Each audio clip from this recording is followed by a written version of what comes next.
Assalamualaikum warahmatullahi wabarakatuh. Halo Sobat Garlic, bertemu lagi di Garlic Podcast. Garlic Podcast memberikan informasi ke seluruh negeri. Bersama saya, Ibu Evi, hari ini 26 September 2023, kita kedatangan bintang tamu yang spesial. Kenapa spesial? Karena beliau itu pernah menjadi tenaga pengajar di SMA Negeri 4 Berau. Siapa dia? Ya, beliau adalah Bapak Edi Wahyu Widodo. Selamat pagi Pak Dodo ya. Akrabnya dipanggilnya Pak Dodo. Pak Edi Wahyu Widodo ini memiliki gelar SSTMT. Sekarang beliau berada di LPSE, Layanan Pengadaan Secara Elektronik Sekda Berau. Baik, apa kabar Pak Dodo? Alhamdulillah, sehat ya. Berbinar gitu ya. Gimana ini Pak sekarang kabarnya? Sekarang sih saya lebih sering nangani urusan terkait pengadaan di Kabupaten Berau seperti pembangunan sekolah, puskesmas, terus jalan-jalan, pengadaan komputer dan lain sebagainya. Oke, tentunya dengan gelarnya Pak Dodo ini paham dong tentang digital, 4 pilar digital ini tadi ya, 4 pilar digital yang sekarang ini sedang memang harus dipahami oleh semua siswa gitu, apalagi siswa SMA 4 Berau dan mungkin pemirsa semuanya gitu ya. Bisa dijelaskan Pak satu-satu gitu ya 4 pilar digital ini. Kita mulai dari digital etik dulu deh. Ya. Apa sih digital etik itu Pak? Jadi di Kementerian Kominfo itu sejak 2020 itu pada saat itu memunculkan yang namanya 3 pilar literasi digital. 3 awalnya. Lalu bertransformasi. 3 itu apa? 3 itu terkait tentang kepribadian, bagaimana kita berinteraksi di sosial, keamanan pribadi, dan bagaimana kita berhubungan gitu ya. Lalu di 2020 sampai 2024 mereka punya timeline itu berubah menjadi 4 pilar literasi digital. Oke. Pertama ada digital skill, kedua ada digital etik, ketiga ada digital culture, dan keempat ada digital safety gitu. Mungkin kita mulai sedikit dari digital skill ya. Oke, digital skill dulu. Tapi sebelumnya saya coba mau membahas sedikit mundur ya, karena memang munculnya ini tadi tidak lepas dari yang namanya revolusi industri itu tadi. Seperti kita tahu sekarang kita itu ada di revolusi industri 4.0 ya. Di situ kalau kita tahu sejarahnya dari revolusi industri 1.0 itu kan ditemukannya mesin uap. Ya. Mesin uap ditemukan lalu mengubah secara besar industri kita seperti apa yang tadinya manual menjadi pakai mesin gitu ya. Lalu di revolusi industri 2.0 itu ada penemuan listrik. Ya. Jadi penemuan listrik itu mulai tadinya dengan mesin-mesin mechanical sekarang jadi ada electrical di situ. Lalu di revolusi industri 3.0 ditemukannya komputer. Iya. Lanjut ke sini ada revolusi industri 4.0. Ya, di situ mulai internet sudah berperan cukup besar gitu ya. Jadi adanya kecerdasan buatan yang mulai masuk dalam kehidupan kita. Nah, revolusi industri 4.0 ini tadi akhirnya mendorong adanya 4 pilar digital literasi tadi.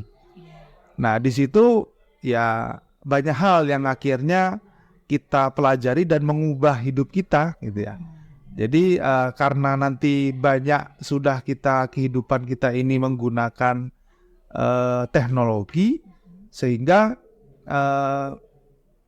mau tidak mau generasi Z ya. Iya, sekarang disebutnya generasi Z. Ya, gitu ya. Jadi harus paham ya. Paham bukan tidak hanya bisa menggunakan tapi juga paham bagaimana cara menggunakannya dengan baik dan benar. Benar. Ya, jadi paling utama memang mereka harus memiliki yang namanya digital skill. Ya, digital skill ini adalah kecakapan digital. Jadi mereka harus tahu nih gimana cara gunakan handphone dengan benar, bagaimana cara menggunakan komputer dengan benar, menggunakan kamera gitu ya. Sama alat-alat yang lagi kita di hadapan kita ini juga mereka harus bisa gunain itu supaya mereka bisa masuk ke dalam dunia digital itu tadi. Iya. Nah, skill-skill tadi juga perlu diasah tentunya ya. Jadi mereka mungkin supaya ada nilai lebih, misalnya bisa editing video ya, editing grafis. Jadi memanfaatkan Android yang sudah mereka, handphone yang sudah mereka miliki itu untuk keterampilan yang lain gitu ya. Betul. Gitu. Karena kenapa harus penting itu digital skill itu terjadi Pak Dodo. Ini di perpustakaan kami kan ada perangkat komputer nih. Iya. Perangkat komputer kami itu sampai itu untuk menyalakan dan mematikan itu kan ada tombolnya nih. Iya. Tombolnya itu sampai masuk ke dalam karena mungkin mereka itu tidak punya digital skill. Jadi mematikan itu dengan dipencet seperti kalau kita mematikan HP atau mematikan TV gitu. Tidak tahu cara-caranya bagaimana. Jadi memang penting sekali ya digital skill bagi siswa gitu ya. Betul. Nah, karena selain munculnya teknologi tadi juga banyak mengubah ya. Mungkin di dunia perpustakaan ya, library sekarang dulu bukunya dicetak gitu, tapi sekarang jadi e-book ya, elektronik gitu ya. Jadi kalau mereka tidak bisa menggunakan perangkat-perangkat digital tadi ya, mau akhirnya bingung gitu ya. Sekarang dengan digital ada e-book, terus library, ada e-library gitu ya. Seperti ada sekarang Garlic, ATM digital gitu ya. Itu kan salah satu bentuk digitalisasi gitu ya, sehingga ya anak-anak ya harus paham tuh QR code gimana sih menggunakannya, gimana gitu ya. Kalau mereka tidak punya digital skill gitu ya, otomatis yang tadinya tidak akan berguna buat mereka kan. Benar sekali. Berarti otomatis misalkan di sekolah ini sekolah udah menuju ke sekolah digital atau perpustakaannya udah menuju perpustakaan digital. Berarti otomatis bisa dikatakan siswa di situ sudah mempunyai kemampuan digital skill dong. Karena mereka kan udah terbiasa tuh. Betul. Nah, cuman digital skill ini juga perlu dilatih ya. Jadi ada yang tumbuh dengan sendirinya karena ngelihat gitu ya, sama kayak anak-anak di rumah itu ya udah pinter ya ngoperasikan YouTube apa segala macam gitu ya. Tapi perlu diolah, maksudnya dilatih supaya benar gitu ya. Jadi juga selain itu juga si orang tua juga harus paham gitu ya, supaya mereka tidak salah kan. Dunia digital ini ya sama seperti pisau gitu ya. Kalau kita ajarin cara menggunakannya dengan baik, ya dengan baik dan benar, maka berfungsi, bermanfaat gitu ya. Tapi kalau caranya dia nggak diajarin, nah ini bisa malah membahayakan. Nah ini yang digital skill seperti ini ya memang harus diasah, dilatih gitu ya.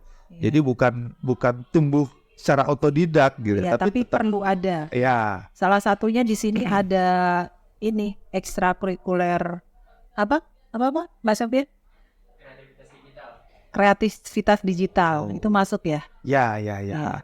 Jadi memang skill-skill tadi memang kalau kemampuan dasarnya untuk mengoperasikan itu mudah ya, tapi nanti untuk naik ke level yang medium atau advance, mereka ya perlu ada pelatihan-pelatihan khusus. Apalagi perpustakaan sekarang itu kan lebih ke menekankan pada bagaimana siswa itu melahirkan karya, menciptakan karya gitu. Jadi memang ada hubungannya gitu ya, digital skill ini. Jadi memang digital skill sekarang saya pikir semua harus punya gitu ya. Semua harus bisa. Ya harus bisa. Dan tidak hanya menggunakan tapi juga melahirkan sebuah karya. Iya, gitu. Jadi memang tujuannya itu ya. Jadi bagaimana cara mereka menggunakan, bagaimana cara mereka berinteraksi. Nah, itu ada di dalam digital skill itu. Nah, salah satunya apa? Aplikasi yang bisa dipakai untuk mengasah digital skill ini yang mudah gitu bagi siswa ini. Jadi memang mereka harus fokus dulu ya. Kalau tadi untuk penggunaan awal gitu ya, penggunaan dasar ya mereka cukup bagaimana menggunakan HP untuk berkomunikasi. Itu awal Ya, dasarnya. bagaimana menggunakan handphone untuk belajar gitu ya. Mungkin pakai Zoom di dalam HP-nya. Nah, itu yang dasar-dasar. Tapi nanti di saat mereka ingin meningkatkan skill, misalnya ada olah grafis gitu ya, ya mereka harus mendalami aplikasi-aplikasi yang memang fungsinya untuk mengolah grafis gitu ya. Misalnya ada yang jago Photoshop, video editing dan segala macam, itu ya mereka, saya pikir harus melewati tahapan-tahapan, pelatihan-pelatihan supaya mereka skillnya tadi bisa meningkat gitu, upgrade gitu. Saya jadi malah jadi paham ya. Jadi apa? Kenapa nggak dari dulu ya kita ngobrol gini ya? Ya, kemudian lanjut ke pilar yang kedua ini Pak Dodok. Pilar yang kedua apa? Pilar yang kedua adalah digital culture. Ya. Digital culture atau budaya digital ini. Jadi ternyata munculnya teknologi, munculnya dunia digital ini mengubah budaya kita. Gitu ya. Jadi contoh sekarang itu kan dulu waktu kita ketemu COVID-19, budaya kita jadi berubah di rumah aja. Ternyata kita bisa gitu ya. Anak-anak belajar di rumah tapi ketemu gitu. Ketemu secara virtual gitu. Karena sekarang itu kan dunia itu ternyata bukan hanya dunia nyata sama dunia gaib, tidak. Karena muncul dunia maya gitu ya. Kita bisa ketemu dari seluruh penjuru dunia, ketemu dalam satu dunia yang dunia maya tadi. Kita bisa ketemu ngapain aja di sana gitu ya. Salah satunya untuk belajar. Dalam dunia kerja sekarang itu Indonesia lagi coba mengimplementasikan kerja itu bukan hanya dari kantor. Jadi work from office, nggak hanya itu, ada work from home, ada work from anywhere. Nah, jadi bisa kerja dari mana aja gitu ya.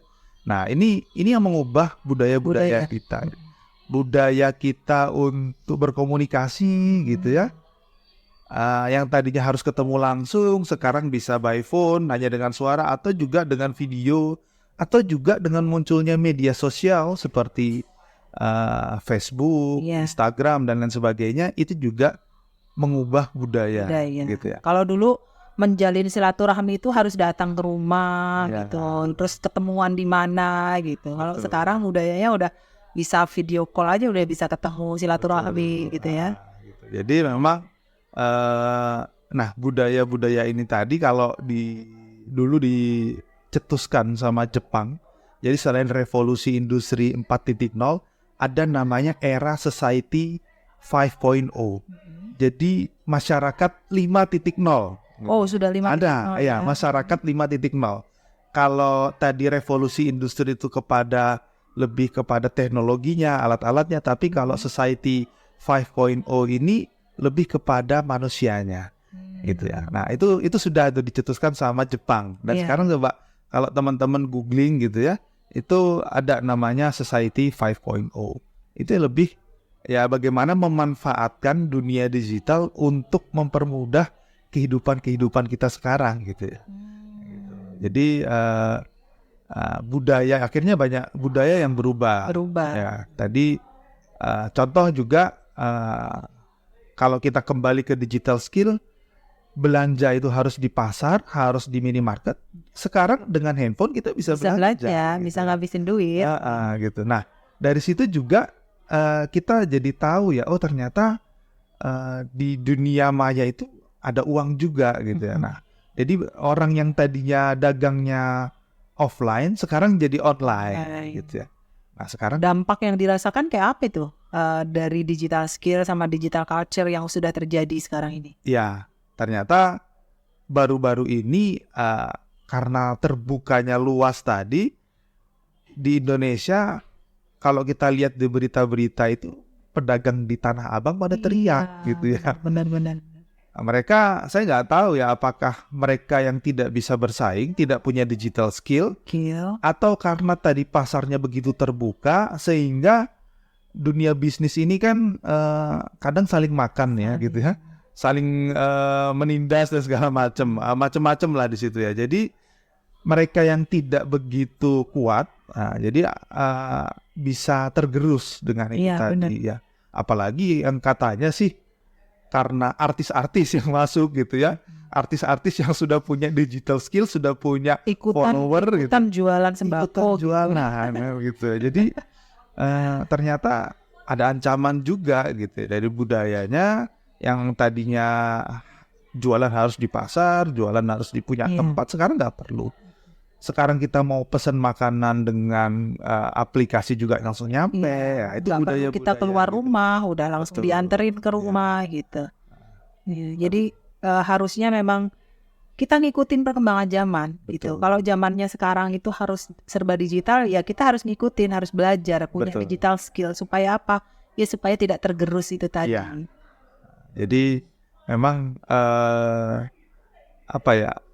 digital skill jadi modal dasar. Selain tadi berkomunikasi, menggunakan alat-alatnya, tapi juga salah satu yang tidak kalah penting yaitu bagaimana mencari informasi yang valid. Nah, itu termasuk digital skill.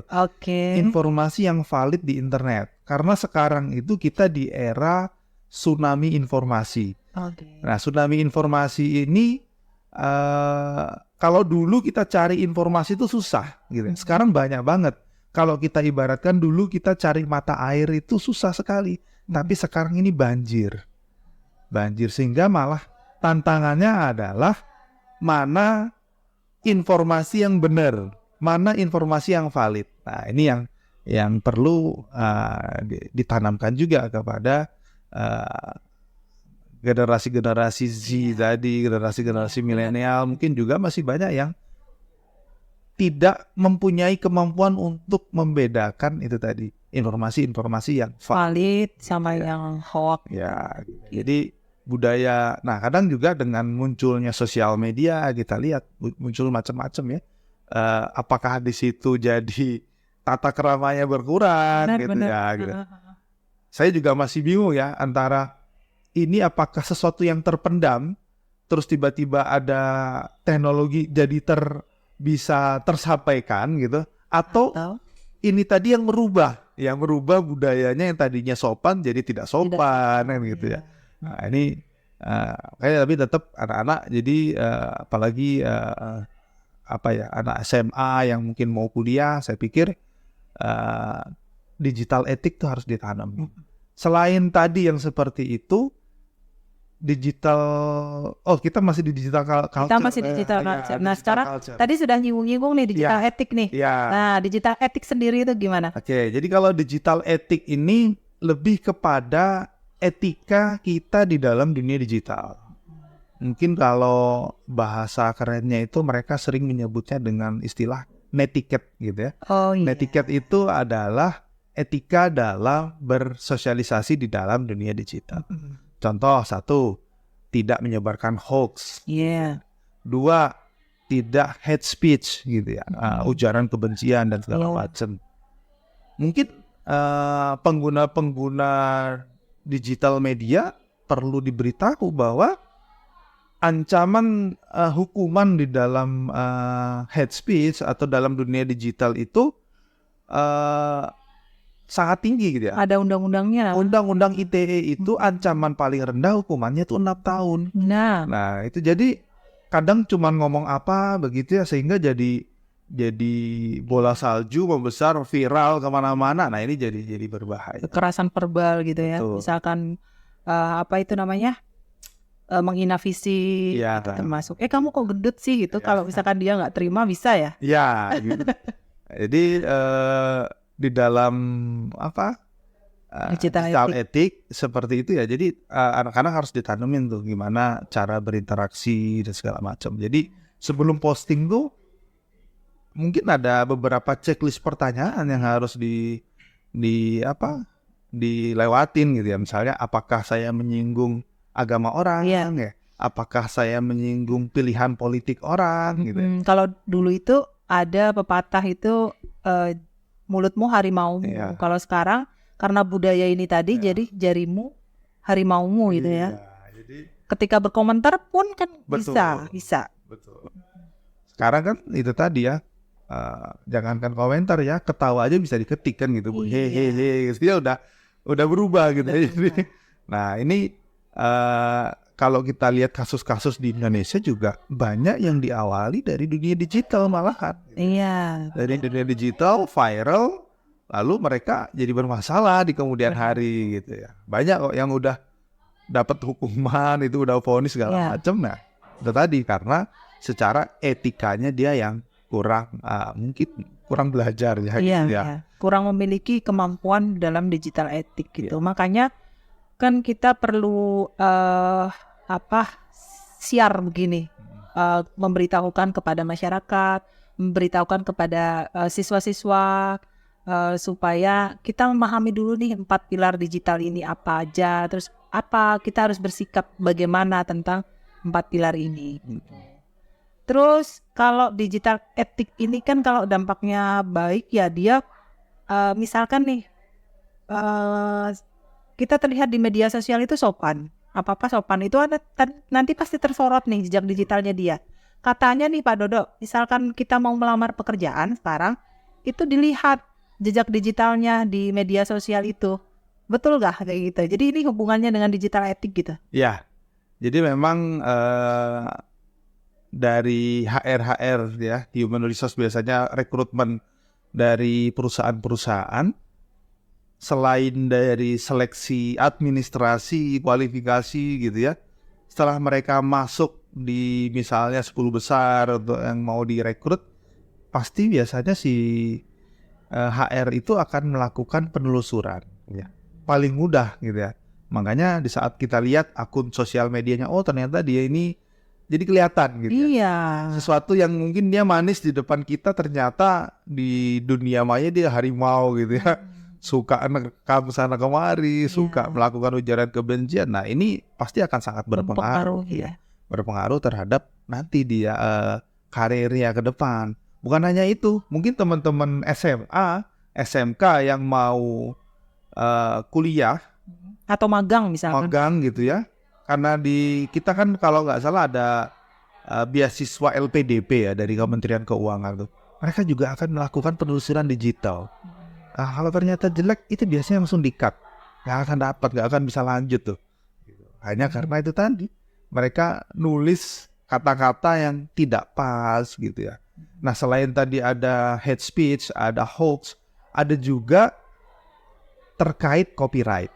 Nah, ini juga etika ya. Jadi di saat kita posting sesuatu, kalau kita emang meng-quotes dari tulisan orang, tulis namanya. Oh, ini berasal dari Instagram ini gitu. Ya. Oh gitu. Jadi harus ya. Betul. Ada undang-undangnya juga. Ada. Selain tapi kalau kita ngomong copyright itu biasanya kan ada hak cipta dan segala macam gitu ya.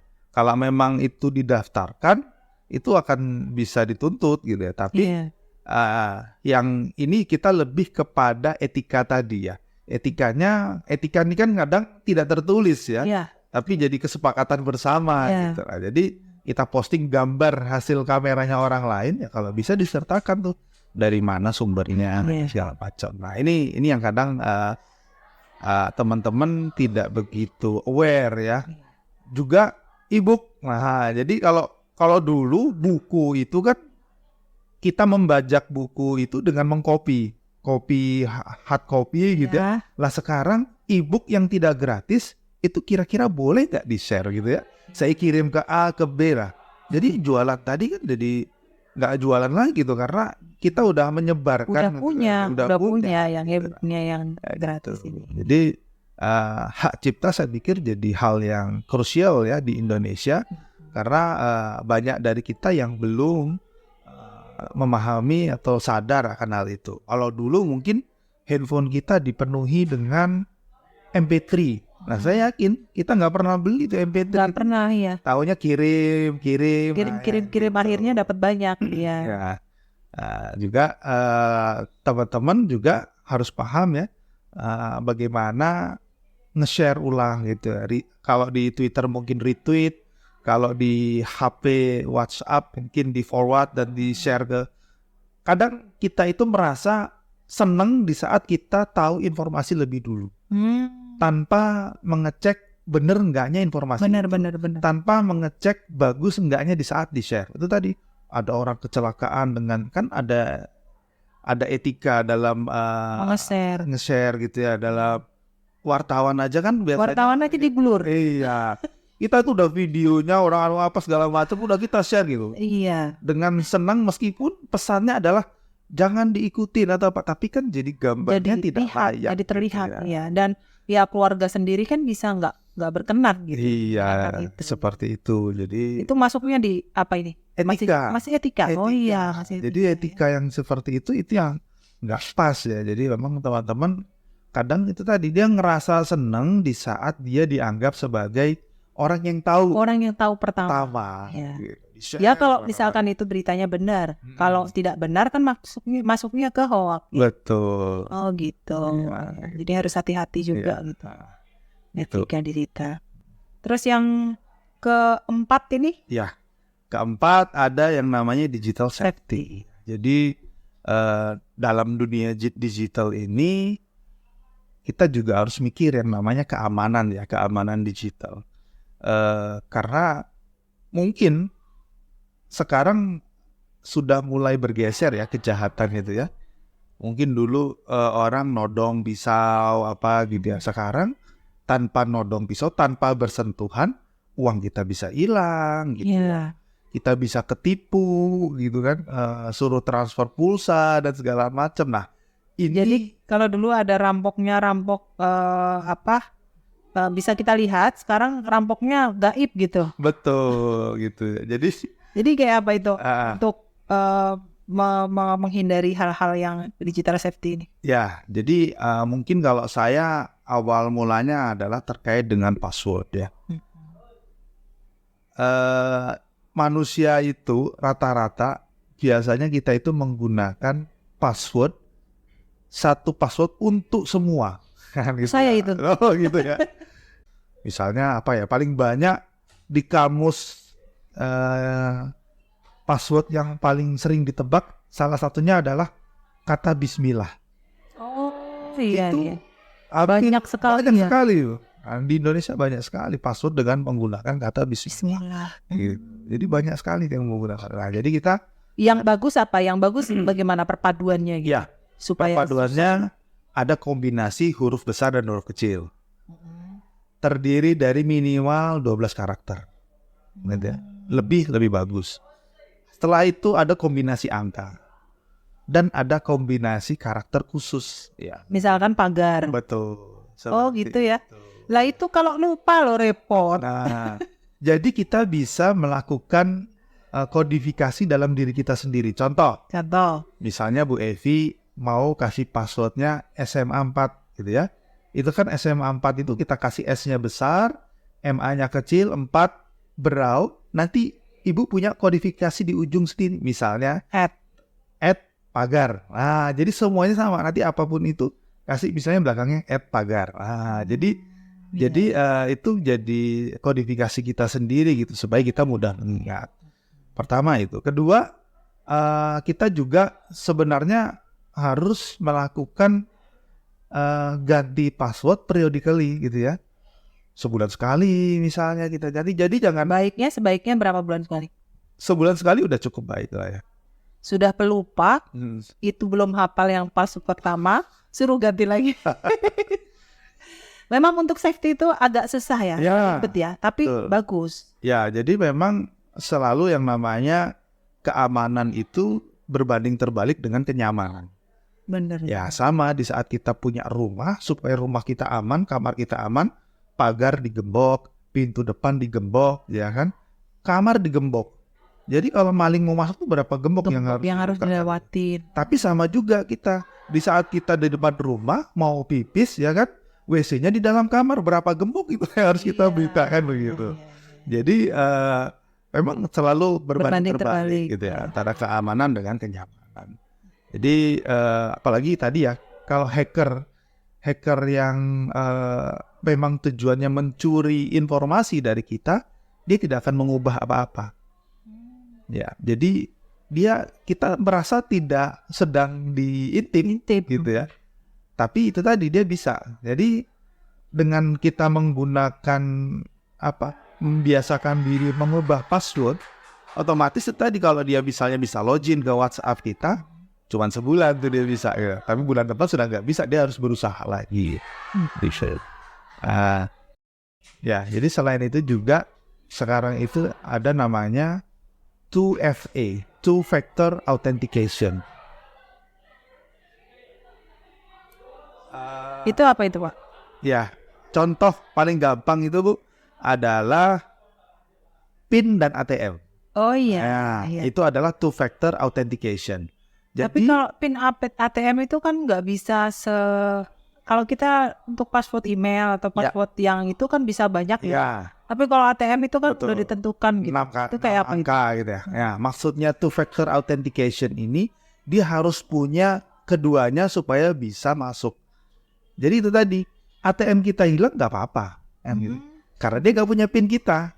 Oh. Ya kan? Iya. Jadi meskipun ATM kita didapetin orang, dia nggak akan bisa ngambil uang kita karena dia nggak dapat PIN. Iya. Atau kita balik, orang tahu PIN kita tapi nggak ada ATM-nya. ATM kita. Nggak akan bisa juga kan gitu. Nah, ini yang namanya two factor authentication. Kedua-duanya harus dia dapatin supaya dia bisa masuk. Kalau di dalam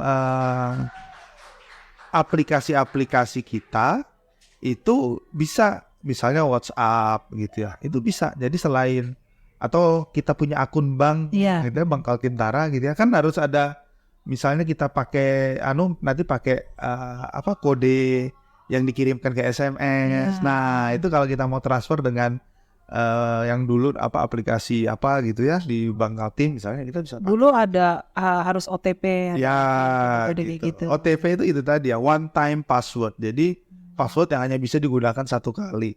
Sehingga selain kita username, password kita ada, OTP juga harus punya. Nah, itu yang namanya two factor.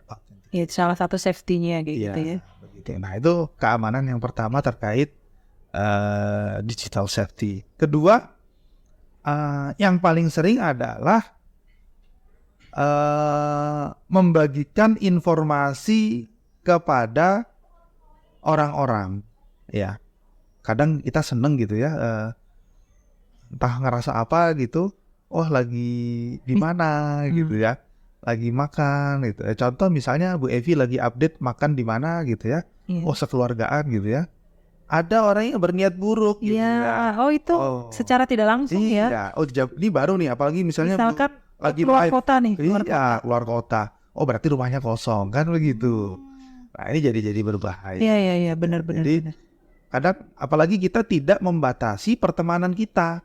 Iya. Postingan kita itu bisa dilihat oleh siapa saja. Semua orang. Ya, kecuali kita batasin tuh circle-nya.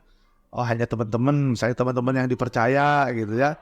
Nah, itu bisa gitu. Tapi kadang hal-hal seperti itu tidak disadari oleh teman-teman gitu. Jadi kadang-kadang anak-anak juga nggak sadar nih, misalkan kayak melihatkan dia punya handphone loh, dia punya motor ini loh, kayak apa gitu. Maksudnya itu mungkin ya buat kenangan, tapi ternyata itu bisa menimbulkan gitu ya. Betul. Zaman sekarang ini ya. Ya, jadi selain itu ya, jadi memposting informasi pribadi, KTP misalnya, boarding pass misalnya. Oh iya. Kelihatan biar kayak orang berangkat, foto boarding passnya. Oh, padahal itu nggak boleh ya. Iya, jadi membagikan informasi yang tidak perlu gitu ya. Hacker atau maling pada umumnya, saya pikir maling-maling yang pinter. Hacker itu kan mungkin kalau dikonotasikan dalam dunianya jadi maling gitu ya. Itu kan mereka itu orang-orang yang pinter. Jadi mereka pasti melakukan pengamatan terlebih dahulu. Iya, benar. Mereka akan mengumpulkan informasi sebanyak-banyaknya gitu. Bener banget. Oh, rumah ini kosong di jam sekian, kan gitu. Oh, orangnya pulang jam sekian gitu. Kebiasaannya apa dan seterusnya gitu. Dan itu pernah saya alami itu. Sebelum rumah saya kemalingan itu dalam kurun waktu 3 bulan itu sering ada yang memfoto-foto rumah saya kayak gitu. Itu selama 3 bulan, berarti dia memang perlu data gitu ya sebelum dia melancarkan aksi itu. Betul. Termasuk di dalam dunia maya ini, Iya. termasuk di dalam media sosial. Misalnya dia misalkan sasarannya Pak Dodo, pasti dia akan mengamati dulu nih, gitu ya. Betul. Cari informasi sebanyak-banyaknya. Gitu. Jadi informasi itu penting gitu ya. Jadi selain itu kalau mungkin di dunia sekolah itu data anak-anak sekolah itu kan dijual ya. Informasinya dijual. Melalui Ada kampus-kampus baru berdiri, kampus-kampus yang kurang laku gitu ya. Itu mereka biasanya beli data itu. Mungkin dengan operator yang ngumpulin data itu gitu ya. gitu. Makanya jangan kaget di saat teman-teman nanti lulus gitu ya, atau sebelum lulus itu ada undangan dari kampus. Kamu diterima di kampus ini. Iya, padahal kita nggak pernah mendaftar, ya kan? Dan orang-orang yang kurang informasi itu menganggap, wah luar biasa nih, Luar berprestasi biasa. kan gitu ya. Iya. Kampusnya misalnya di Jawa apa gitu ya. Jadi mereka ke sana gitu ya. Padahal itu tadi mereka hanya menjaring informasi secara random. Jadi dikirim undangan. Nah, itu sebenarnya praktiknya dari dulu ya, udah informasi-informasi tersebut dijual. Informasi kita mungkin yang punya kredit card gitu ya, itu juga dijual ya. Nanti paling penting jangan sampai, makanya informasi-informasi pribadi saya pikir harus kita jaga ya. Karena kalau kita mau blokir ATM aja, itu paling tidak dibutuhkan nama ibu kandung misalnya. Mungkin kita nggak bisa ngambil uang orang itu, tapi kita bisa ngerjain dia gitu ya. Kita tahu data dia, kita telepon aja banknya. ATM saya hilang gitu ya. Ditanya alamatnya, kita dapat alamatnya. Pas ditanya pertanyaan terakhir tentang ibu kandung, dijawab tahu juga. Udah tutup. Akhirnya si orang tadi nggak bisa pakai ATM-nya, kan ribet kan gitu ya. Jadi hal seperti itu, informasi-informasi pribadi sebaiknya dijaga ya. Untuk hal-hal yang tidak perlu di-share ya tidak perlu ya. Terus yang akhir-akhir ini tadi berkaitan dengan OTP dan segala macam, di sekarang aplikasi perpesanan ya Ibu. Iya, itu gimana caranya? Katanya sekarang malah buka, kalau tadinya undangan ya, undangan. Nah, sekarang itu ke PDF lah. Kalau PDF kan memang biasa itu di dalam dunia pendidikan itu kita nyebarkan undangan pakai PDF.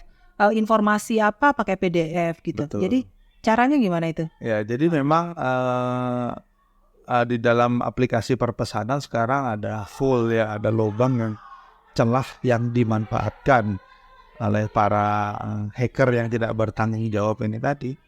Dia akan ngirim aplikasi gitu ya,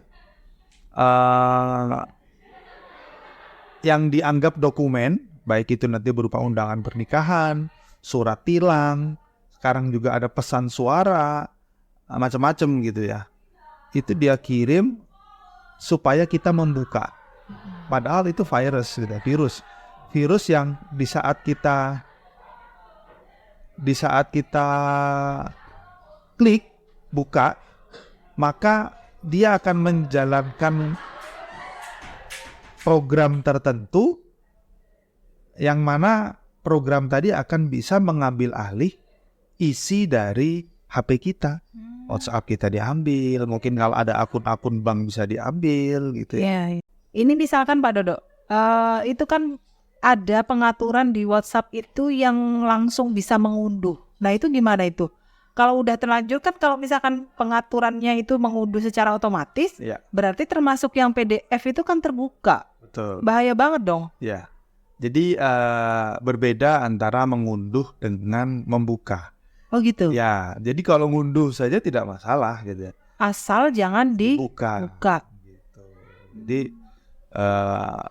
memang orang-orang seperti saya pun ya, yang mungkin setiap hari pegang komputer gitu ya, bisa juga ketipu gitu ya.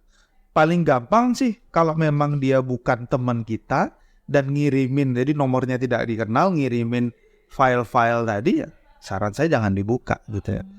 Gitu. Jadi, dan memang kalau kita ngomong produk, itu produknya menyerang ke Android gitu ya. selain Android mungkin apa gitu yang ada gambar apelnya itu tidak akan kena gitu Oh ya. gitu. Iya, kalau Android yang kena gitu ya, tapi yang ada gambar apelnya itu nggak kena. Jadi tingkat keamanannya lebih bagus yang Betul. iPhone gitu ya. Karena memang kebanyakan orang Indonesia kan cenderungnya lebih ke Android. Ya. Ada kan karena apa ya? Karena memang harganya juga berbeda kan. Makanya itu dinamakan rego untuk rupo gitu ya. Harga juga menentukan safety juga. Mungkin terakhir Pak Dodo, tips-tips nih bagi generasi Z dan siswa-siswa SMA 4 Brau khususnya gitu untuk tentang 4 pilar ini. Ya. Jadi untuk siswa-siswa SMA 4 Sobat Garlip tentunya. Sobat Garlip tentunya. Ya, jadi mulai sekarang asah tuh ya digital skillnya, dilatih gitu. Jadi karena sangat penting ya untuk menghadapi ke depan, karena anak-anak ini akan lebih berperan nanti ke depannya. Sehingga digital skill untuk bagaimana mengoperasikan perangkat-perangkat dasar tadi, menghimpun informasi, menyampaikan ulang, terus tata keramanya, etikanya gitu ya. Ini sepertinya agak kurang di generasi Z. Makanya teman-teman harus kalau sebelum share itu ya ada checklistnya gitu ya. Iya. Kayak gitu ya. Menyinggung orang enggak, menyinggung agama orang enggak, menyinggung pilihan orang enggak. Terus bukan hanya kadang informasi itu benar gitu ya, tapi tidak baik gitu ya. Itu Iya. harus benar tapi tidak baik. Tidak baik gitu. Jadi harus teman-teman filter lagi gitu ya. Jadi ada pertanyaan-pertanyaan yang harus dijawab sebelum share gitu.